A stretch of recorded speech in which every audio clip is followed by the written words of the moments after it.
ওরে গেলাম রে, মরলাম রে, হচ্ছে না রে, হচ্ছে না, আমার কোনো রকম পায়খানা হচ্ছে না। আরে যতই কুতাকুতি করি আজকে হবি না রে। আরে আমার কোষ্ঠকাঠিন্য মনে হয় বাইরে গেছে রে, বাইরে গেছে। আরে আমার কোষ্ঠকাঠিন্য যখন বাইরে যায় তখন আমি বাথরুমে বসে হিরো আলমের কন্টেন্ট দেখি আর হাসি। আর হাসতে যে পেটে চাপ লাগে তখন করকর করে হয়। এ হিরো আলম মার খাইছে।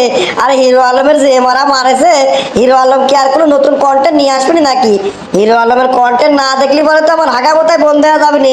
ওরে বাবা রে, এবার আমি কি করবো কিছুই তো বুঝতেছি না। ওরে বাবা হিরো, বাবা আলম, তুই যতই মার খাস রে বাপ, তুই নতুন নতুন কন্টেন্ট বানানো বন্ধ করিস নি বেটা। তুই যদি কন্টেন্ট বানানো বন্ধ করে দিস তাহলে কিন্তু পেট ফুলেই মরে যাবো না। আমি কোষ্ঠকাঠিন্য রোগী, তোর কন্টেন্ট দেখি আর হাসি ঠিকঠাক মতো আমার কর করা বাথরুম হয় না বাপ। আমি ঘরে বসে থাকবো না রে বেটা, ঘরে বসে থাকবো না। এর বিচার চাই আমি, এর বিচার চাই, বিচার করাই লাগবে লোকজনের দ্বারা। আমি এখনই তোর বিচারের দাবিতে বাইরে যাচ্ছি। আরে বেটা, এ কেলটু, তুমি লাগাইছো কি? তুমি এলাকার ভিতরে বলে লোকজনের কয়া বেড়াচ্ছো কে যেন বিএনপির ভোট না দেয়। লোকজন বিএনপির ভোট দিবে না দিবি কার? আর কিসিরা তো জ্বালা তোমার, তুমি বিএনপির ভোট দিতে মানা করতেছো। আরে চাচা, স্বাধীন দেশে স্বাধীনভাবে একটু হাগামোতা করবো সেটাও তোমরা করতে দিচ্ছ না। আর আমি তোমারে ভোট দেওয়ার কথা কব, তোমার জন্য কেউ ভোট নাই দেয়। তোমরা এখনো ক্ষমতায় যাওই নাই, তাই আমার স্বাধীনতা কাড়িয়ে নিছো। আমি একটা কোষ্ঠকাঠিন্য রোগী, স্বাধীনভাবে একটু বসে বাথরুম করতাম, সেটা বন্ধ করে দিছো। ফালতু কথা করার জায়গা পাও না তুমি।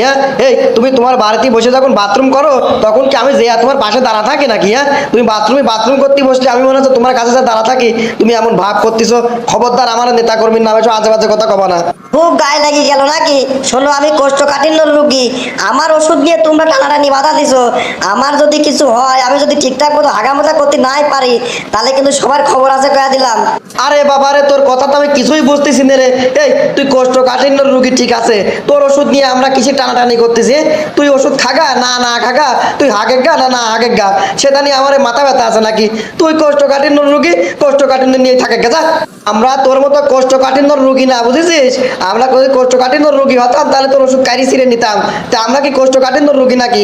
তোর ওষুধ নিয়ে কি করব? আরে তোর কিসের ওষুধ নিয়ে টানাটানি করতেছি কত? আরে বাবা রে, আমি কোষ্ঠকাঠিন্য রোগী, আমার ঠিকঠাক মতো পায়খানা হয় না। আমি পায়খানা করতে বসে ওই হিরো আলমের কন্টেন্ট দেখি আর বসে বসে হাসি। ওর কন্টেন্ট দেখলে আমার যে হাসি লাগে, আর হাসতে যায় যখন পেটে চাপ পড়ে তখন কর কর করে আমার বাথরুম হয়। আর তোমরা আমার সেই হাসি কাটিয়ে নিলে নাকি? আবারও ফালতু কথা করছিস, তোর হাসি কাটিয়ে নিচ্ছি।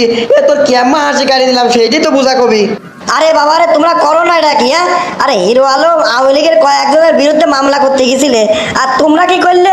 তোমরা ধরে বেচারা যে মারটা মারলে, ওই বেচারাতে যে কয় বছর হাসতে পারবি না নে তার নাই ঠিক। আরও যদি হাসতে না পারে তাহলে কি ফানি কন্টেন্ট বানাতে পারবে নি?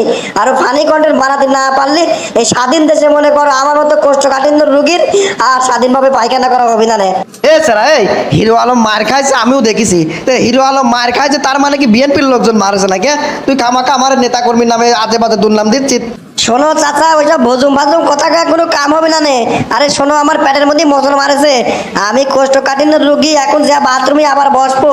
যদি আমার বাথরুম ঠিকঠাক মতো না হয়েছে রে কাকা, তাহলে আমি মাইক ভাড়া করে নিয়ে এসে কব তোমার লোকজন হিরো আলমের মারেছে, তোমার জন্য কেউ ভোট না দেয়। উরি বাবারে, পেটের মধ্যে চাপ মারেছে, এবার মানে হবেও নাই। চাচা থাকো, গেলাম গো গেলাম।